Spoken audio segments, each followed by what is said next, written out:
There's no question that this was a victory, like a big victory. Yes. Everything the SEC cares about, they lost. Yes.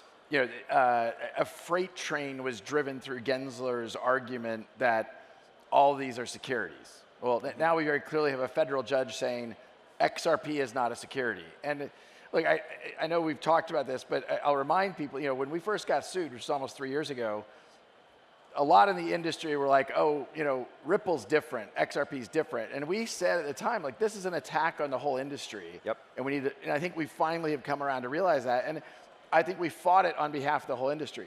Now, to your question, I'll let Stu comment on this, but the last few months prior to getting sued, as well as the last month's pre-decision, were both stressful times. And kind of, do we have the conviction, the resources to fight that fight? Yep.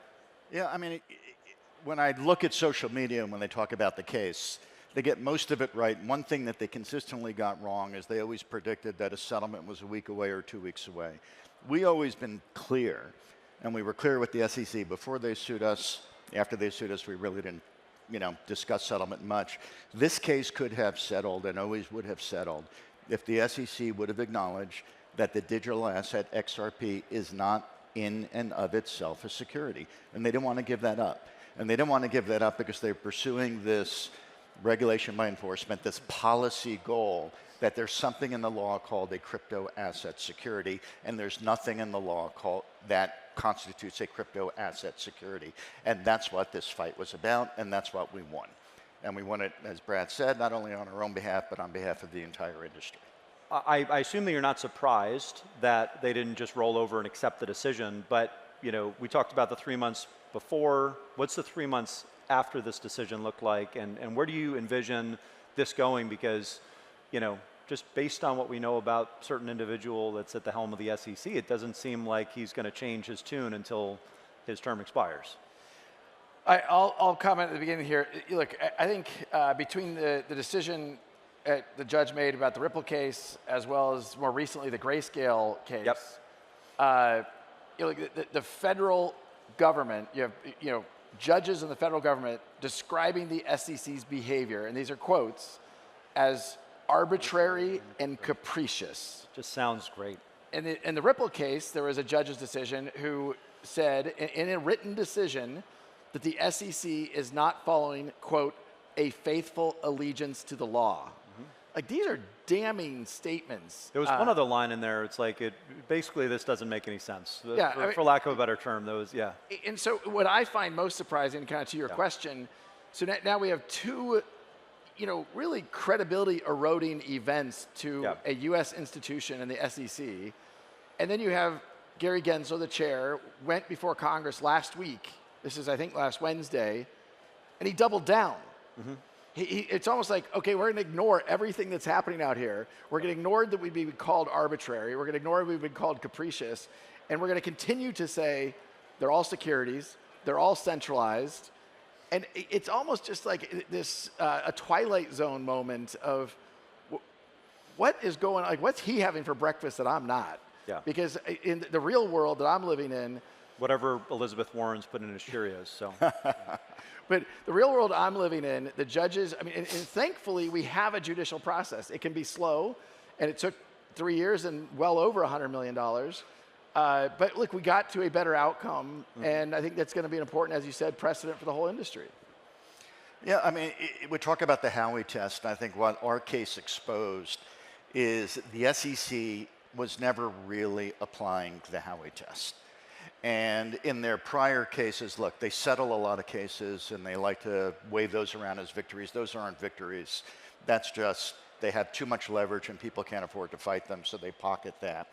But when challenged on the Howey test, the SEC was exposed that if you want to faithfully apply the Howey test to real world facts, you're not going to win. And I think they were shocked that they lost. And what the judge said, look, speculation is not investment. A common interest is not a common enterprise. For there to be an investment money, there actually has to be an investment of money. So if you're using crypto to pay compensation for charitable contributions, for developer grants, there's no investment. So all of taking them through the elements of Halley, they're exposed and they don't win. And this, again, this whole concept that the asset itself can be an investment contract and therefore security doesn't hold water when you actually faithfully apply the law. I want to add one thing to this, because I think one of the first things Stu said there was really important. Gary Gensler goes out and says that they are winning these cases. The only cases they basically only lost cases, because a settlement. Anyone that takes the case wins. Right, exactly. If a settlement is not a victory, a settlement is a bully who comes in and says, you will yield to me or I am going to do these things. Not many people had the conviction and resources to stand up to him. I absolutely applaud Grayscale. Look, I know Brian Armstrong's on stage tomorrow. Coinbase is fighting the good fight. And you have to stand up to a bully. And I think, as Stu's describing, when you stand up to them, they're losing. He'll say, if he would accept your invitation to come on stage, he would say, look, they're winning and they're doing these things. Like, no, you're not. You're bullying people into submission. I think we have a prediction market that I'm going to get subpoenaed on stage at some point. But good luck. I mean, well, look, I'm going to question the premise. I mean, actually, Stu and I were in Washington, D.C. yesterday and met with a whole bunch of people.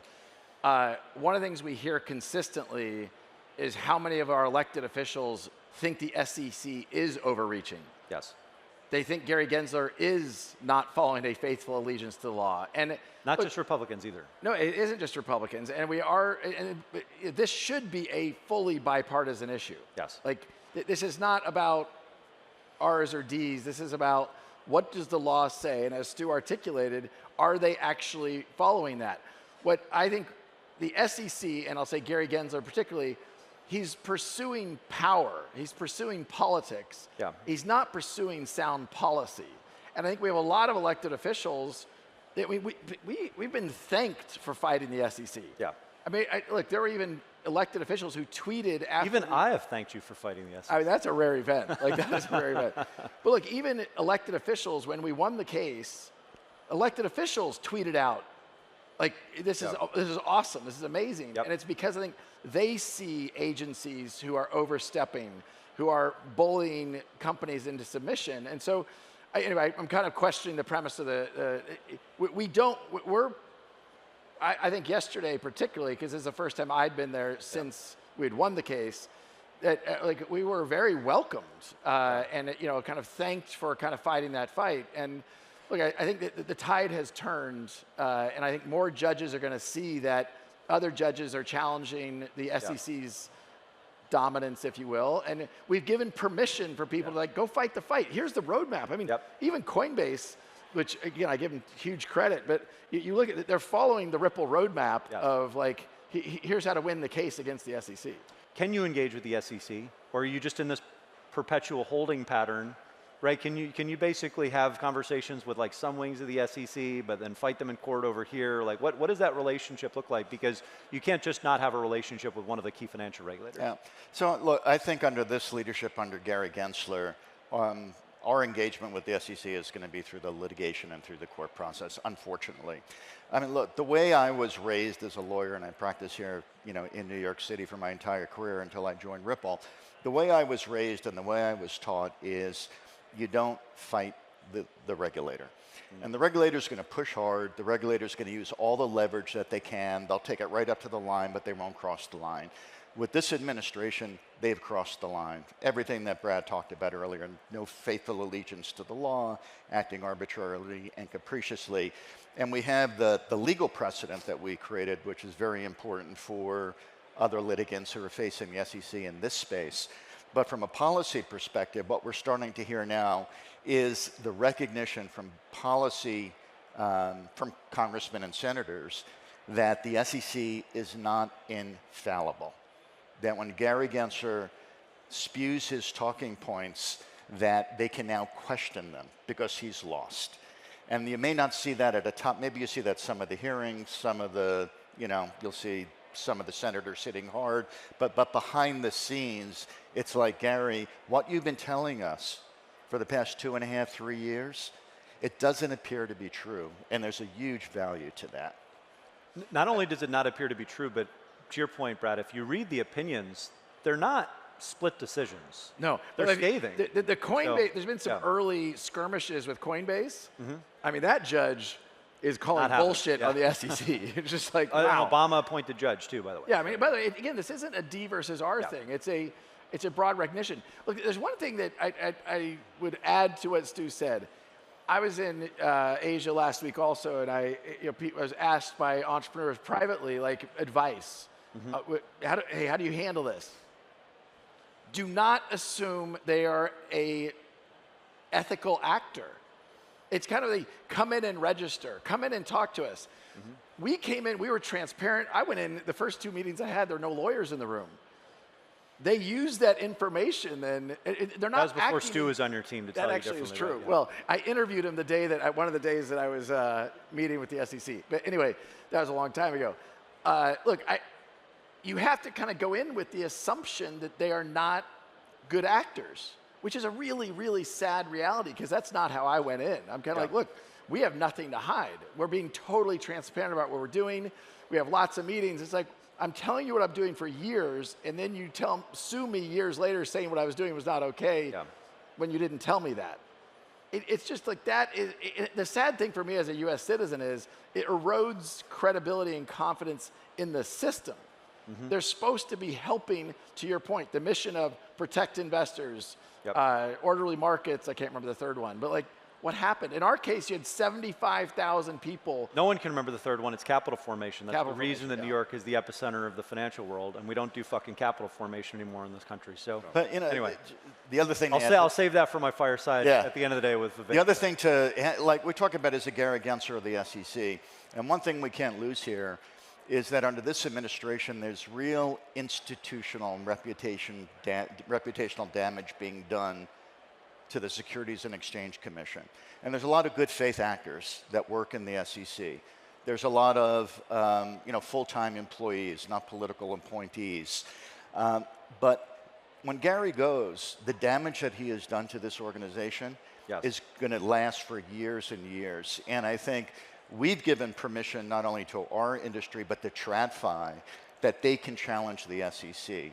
And there are other challenges now that are somewhat, Virtu, right, is one. I think That's there's right. a few other kind of active. So we really, you saw this sporadically in years past, but now you're seeing it. So this Gary, so I guess the message is, if you're at the SEC and you're a good faith actor, I mean, you realize that when Gary goes, you're just not going to be able to fix the damage that he has done to this organization. He's done real institutional and fundamental damage to the credibility of this commission.